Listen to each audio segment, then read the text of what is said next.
আজকে বোলপুর কোর্টে এসেছিলাম। আজকে নয়, এটা আমার প্রায় আমাকে আসতে হয়, কারণ আজ থেকে 30 বছর আগে অর্থাৎ 1995 সালে চারকম গ্রাম পঞ্চায়েতে বামফ্রন্ট হারমাদরা আমাকে মিথ্যা মামলা জড়িয়েছিল। সেই একটা মামলা JM1 কোর্টে চলছে, সেই মামলাটার আজকে ডেট ছিল, সেই জন্য এসেছিলাম। নিষ্পত্তি হয়নি, ওটার সওয়াল জবাব চলছে। অল্প দিনের মধ্যে ও কেসটা আমি বেকসুর খালাস পাবো, তো এখন সওয়াল জবাব চলছে, সেই জন্য এসেছিলাম। চক্রান্ত করা হয়েছিল বলে অবশ্যই বাম জামানায় আমার বিরুদ্ধে 65টা মিথ্যা মামলা দেওয়া হয়েছিল, তার মধ্যে এখন পর্যন্ত প্রায় 55টা মামলা নিষ্পত্তি হয়েছে, যার মধ্যে 19টা 302-এর মামলা ছিল। বর্তমানে যে মামলাগুলো চলছে সেগুলো সওয়াল জবাবের ভিত্তিতে বিগত মামলাগুলো থেকে আমি পরিত্রাণ পেয়েছি।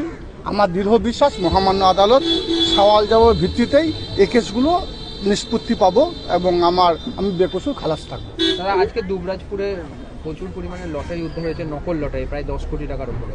এই ব্যবসা যেভাবে চলছে কি বলবেন, জেলা জুড়ে কিভাবে? এ বিষয়ে একটা কথাই বলবো, আপনাকে জানতে চাইবো ওটা উদ্ধার করেছে কে? নিশ্চয়ই বীরভূম জেলা পুলিশ। এটা বীরভূম জেলা পুলিশ প্রশাসন সাফল্য বলে মনে করি, যার জন্য বারবার আমি বলি বীরভূম জেলা পুলিশ প্রশাসন সততার সঙ্গে দৃঢ়তার সঙ্গে মাননীয় মুখ্যমন্ত্রী মাননীয় মমতা বন্দ্যোপাধ্যায়ের নির্দেশে তারা কাজ করে চলেছে, আগামী দিনেও করবে। শুধু লটারি নয়, বীরভূম জেলায় যেসব দুর্নীতিমূলক কাজগুলো হচ্ছে বা হয়েছিল বিগত দিনে, সেসব কাজগুলো বর্তমানে বীরভূম জেলা পুলিশ প্রশাসন অতি সক্রিয়তার সঙ্গে সেগুলো বন্ধ করছে, আগামী দিনেও করবে।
লিখা